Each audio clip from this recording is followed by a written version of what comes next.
So law enforcement have a couple of options when a juvenile is first arrested, and that is, one, they got to make a determination of how dangerous that juvenile is, whether or not there's a mental health issue, a physical health issue, something that needs to be addressed by a medical care provider or mental health care provider. Next, the officers need to determine, law enforcement gets to determine whether that child can be released to a supervising adult. And then the next step. Then there is also the steps that are the not fun part of this video series when we're talking about the jailing of young children, of juvenile potential offenders and alleged offenders. And that is where they will be housed in a juvenile detention facility, which is a county jail.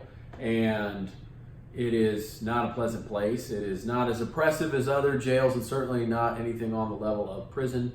But there are even situations that arise when a juvenile offender or alleged offender has to be sent to a adult facility because of dangerousness or nature of the offense, things like that, age of that individual.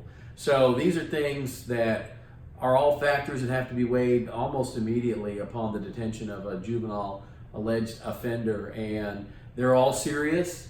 And if a young person gets in trouble, it's not guaranteed that they're going to be released to their mother and father like it was just a few years ago. Certainly when I was a child growing up in Texas, the likelihood of a child being released was almost axiomatic, an automatic decision to release the child to mom and dad's supervision, custody, care, and control. And that's not how it works anymore, especially when the child has engaged in some allegedly dangerous crimes.